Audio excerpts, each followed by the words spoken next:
والصلاة والسلام على من لا نبي بعده محمد وعلى آله وأصحابه اما بعد.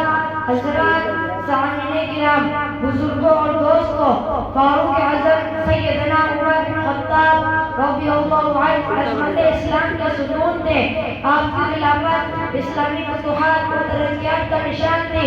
عمر فاروق کا اسلام لانا، مکہ سے ہجرت کرنا، وہ در خلافت پر ممکن ہونا مسلمانوں کے لیے خیر و فلاح کا دامن تھا.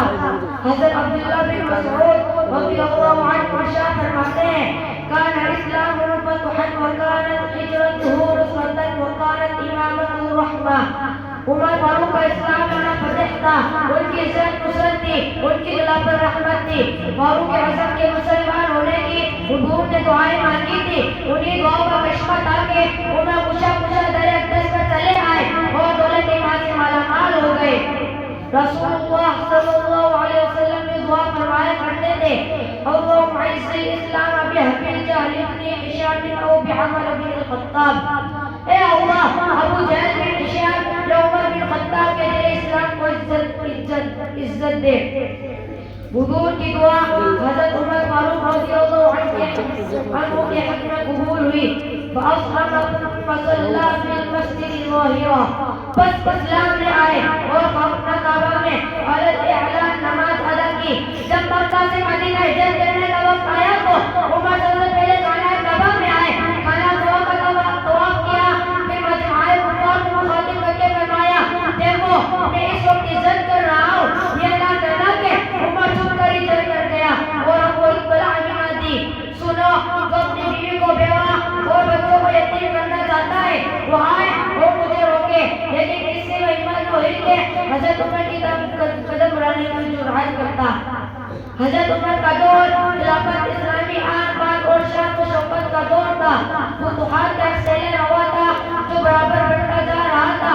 مخالفین اسلام خس و خشاع کی طرح بھرے جا رہے تھے. کسی کی مجال نہیں تھی کہ اسلامی حکومت سے ٹکر لے سکے. جس نے بھی ٹکرانے کی کوشش کی اس کے پر خطے اٹھ گئے. اس کا وجود پارا پارا ہو کر نظام تحلیل ہو گیا. حضرت عمر کو خلافت سپرد کرنے کے بعد حضرت ابو بکر نے فرمایا تھا کہ اگر اللہ تعالیٰ مجھ سے پوچھے گا کہ تم کس کو خلیفہ بنا کر آئے ہو تو میں جواب دوں گا کہ اے اللہ، اس وقت تیری مخلوق میں جو سب سے بہتر تھا اسی کو خلیفہ بنا کر آیا ہوں. رسول اللہ صلی اللہ علیہ وسلم ارشاد فرماتے ہیں، او کان بعدی نبی لکان عمر بن الخطاب. اگر میرے بعد کوئی نبی ہوتا تو حضرت عمر بن خطاب ہوتے. دوسری حدیث میں ہے، ان اللہ جعل الحق علی لسان عمر وقلبی. اللہ تعالیٰ نے حضرت عمر کی زبان اور قلب پر حق کو جاری فرما دیا ہے. حضرت عمر کے رعب و دبدبے کا یہ اعلان تھا کہ شیطان بھی حضرت عمر کے نام سے بھاگتا تھا. ایک مرتبہ قریش کی جانوروں کے حضور صلی اللہ علیہ وسلم کے پاس بیٹھی ہوئی تھی اور حضور سے بلند آواز سے باتیں کر رہی تھی. اتنے میں حضرت عمر نے اندر آنے کی اجازت مانگی. حضرت عمر کی آواز سنتے ہی ساری عورتیں جلدی سے پردے میں چلی گئی اور سناٹا چھا گیا. حضرت عمر اندر آئے تو حضور مسکرا رہے تھے. حضرت عمر نے کہا، الحمد اللہ سنت یا رسول اللہ، اللہ ہمیشہ آپ کو مسکراتا رکھے، آپ کس وقت کیوں مسکرا رہے ہو؟ حضور نے فرمایا، مجھے عورتوں کی حرکت پر ہنسی آئی جو میرے پاس بیٹھی ہوئی تھی اور تیز تیز بول رہی تھی. جب تم آئے تو جلدی سے پردے میں چلی گئی اور خاموش ہو گئی.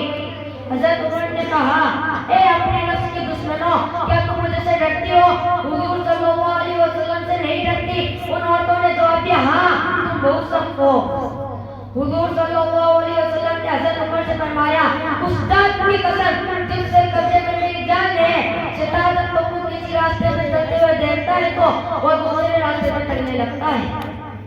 حضرات، قرآن کی بہت سی آیتیں حضرت عمر کی تائید میں نازل ہوئی. مثلاً 80 دانے بدر اور منافقوں کی نماز جنازہ پڑھانے کا معاملہ. اسی طرح ازداد مطہرات کا پردہ، شراب کی حرمت اور مقام ابراہیم کو مسلح بنانے کے متعلق جو آیتیں کریمہ نازل ہوئی وہ سب حضرت عمر کی تائید میں تھی. ساتھی کا یہ عالم تھا کہ سال بھر میں 2 جوڑے ہی بیت المال سے لیتے تھے، وہ بھی کسی موٹے کپڑے کے جو پڑ جاتے تو اس میں پیور لگاتے تھے. پیور میں کبھی ڈانٹ کا ہوتا تھا